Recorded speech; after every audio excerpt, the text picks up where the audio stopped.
Good morning, I'm Morgan Donner, and today I'm going to share with you how I go about making a pair of medieval style socks.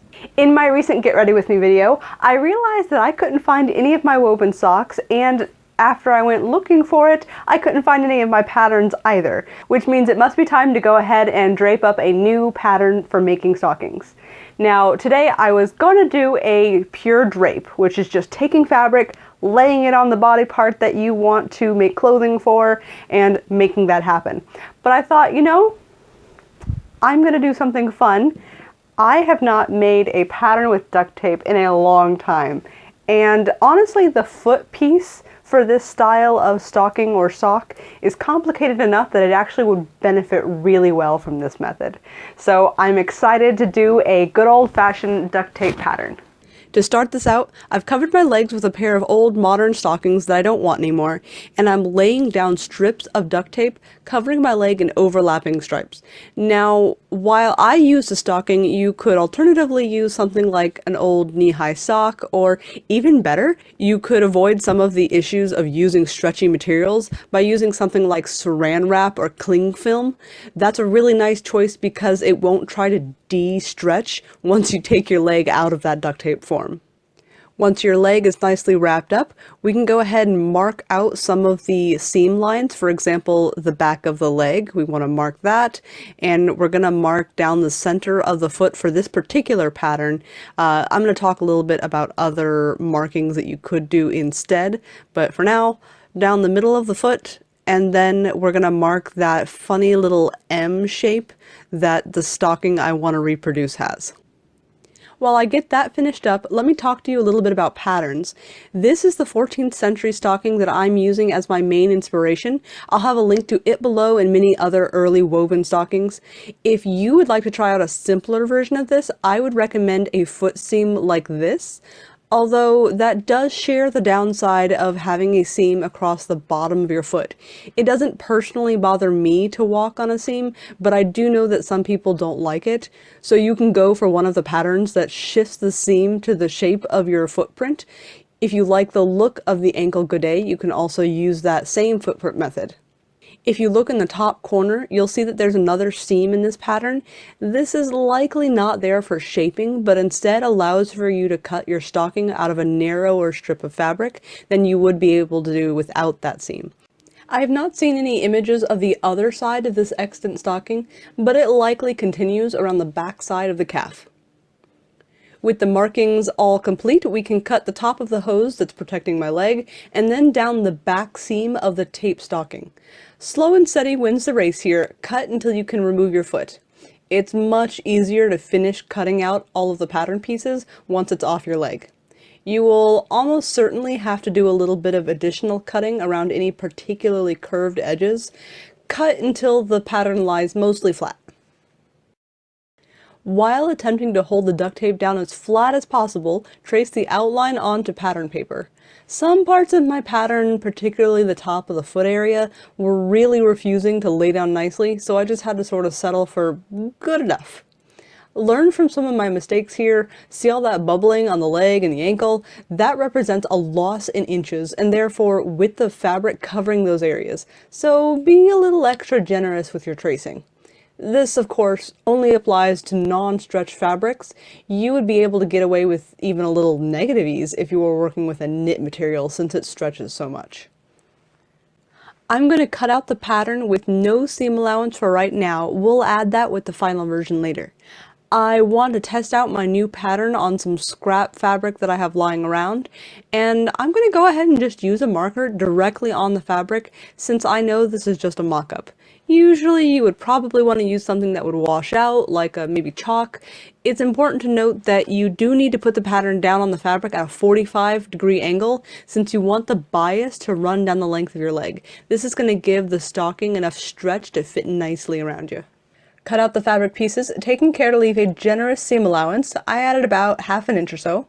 Sew up your pattern test, hopefully keeping all of the marked seam lines together when possible. I knew that this pattern would need some testing since we're adding not just one, but 3 gussets/godets to the foot area. These are extra tricky since you have a convex or pointy part that will keep all of its seam allowance, while the concave or split part will gradually lose some of its seam allowance as it approaches the apex of the point.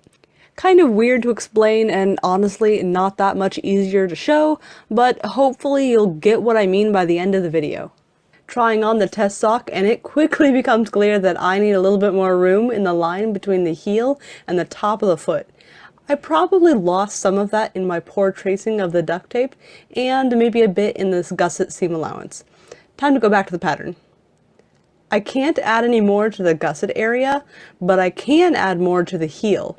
I can also make the foot piece a little bit bigger by filling in this space in the middle. I'll trace out my new foot pattern with the new modifications, and I'll add a little bit of tape to extend the heel here on my main leg piece. And we'll go ahead and try again. And just like with the first mock-up, we'll cut out all the pieces, sew them up, and see if the pattern modifications helped. It is looking much better, although perhaps still slightly on the tight side. I'm not going to worry about that too much for right now though, since garments tend to loosen up over time as you wear them anyways. I want to go ahead and start refining the pattern and include my 3/8 seam allowance that I've left off so far. To be honest, I kind of dislike how unsymmetrical the leg pattern is, and I think I would like to continue fussing with that a bit later, but for right now, this works as is, it's fine. Don't forget to label each new pattern because you don't want to get them confused with the older versions that look very similar. These two lines up here are where the pointy parts of the foot pattern are going to be inserted. I'm just marking out the actual seam line with this dotted line here. See how it gradually reduces in width as it gets closer to the end of the line? That's part of what makes this pattern a little bit extra tricky. I'm going to check that the seam allowances I added work correctly with yet another mock-up. You might be wondering why so many mock-ups, but that's honestly the best way I have found to make sure you have a successful pattern that fits really well. Anytime you make a change to the pattern, sew up a new mock-up to test the fit. It also means that you're practicing sewing that pattern, getting to know its kind of tricky spots, and for complex items, you can experiment with each mock-up to figure out what's the best sewing order of operations. Good stuff all around. The mock-up still looks pretty good, so let's start working on the actual fabric. I've already traced out the pattern onto this red wool, and as an added bonus, this piece is a little bit too small to cut out the full pattern, so we're going to actually have to do the same piecing that the original has near the top. I'm going to cut my fabric in half and see how much I need to add to the leg to complete the pattern. I'll use the leftover pieces from the sides, rotate them to fit, and then trace on the rest of the stocking. Pin these in place so that the two pieces don't become separated. With the tiny bits of scrap left, I just barely had enough to cut out the foot pattern pieces. The fabric piece we started out with was 30 by 32 inches, which means I absolutely cannot go any smaller than that in the future. A whole yard would have been even better. The pinned seam will be stitched down without any folding. I'm just going to overlap the two pieces of fabric and then secure them down with 2 rows of stitches. I've seen this called either a lap seam or a flat seam, but sometimes people also mean that the raw edge is folded under when they say those, so who knows? This is the selvage of the fabric, so I'm honestly not worried about it fraying. In modern sewing, you would rarely use the selvage since it might distort the garment by either shrinking or sort of behaving differently. And nowadays we can afford the waste of just throwing away half an inch of fabric. I have so little of this wool though that I really can't afford to cut the selvage off. So it'll be fine. Here's a nice clear view of how the leg and foot sections go together like a little jigsaw puzzle. Whenever I sew the first seam here, I'm going to sew along the bottom fabric line, starting out at about 1/4 inch, and as it approaches the top of this top fabric, the seam will get smaller and smaller, even though I'm still following the under fabric at 1/4 inch. I'm sewing that seam up, and then I'm rotating the next seam into place.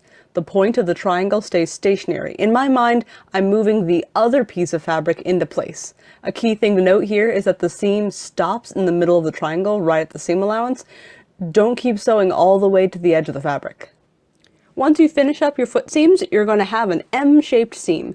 If all is well, then you shouldn't have any holes near the points, but if you do, go back and get them sewn closed now. As I've already shown, the seam allowance gets quite narrow near the points of each gudet, so I'm going to do some top stitching to help reduce the strain on that first seam. Only one problem here. My 3 continuous gudets mean that I have my seam allowance switch which direction it needs to lie in halfway between 2 points. I feel like that might be a little bit lumpy if I just leave it as is, so I did a little experiment with a piece of scrap fabric, cutting the seam allowance in the middle, stitching it down on 2 sides, and then I tossed it into the wash to see whether it would fall apart or do something weird with that split point. Nope, no fraying, no problems, it worked out just fine. So on my actual stocking, I'll cut a little snip here, taking care not to cut the actual seam threads, and then I'm going to pin everything nice and flat. I did kind of forget that I wanted to grade the seam allowances, so I'm actually going to unpin this, cut the seam allowance shorter on the inside, and then pin it down again. And we're all done with that. For the sake of science, I sewed the 2 stockings differently. On the first one here, I whip stitched the edge down and did 1 row of top stitching. For the second one though, I just did 2 rows of top stitching and made no effort to secure down the raw edges. I already know from my scrap experiment earlier that this wool doesn't fray in the wash, so I should be fine without folding the edges down like you normally would with most projects. Next, I need to sew the seam that goes down the back of the leg, under the foot, and then the little toe seam, and then I'm all done.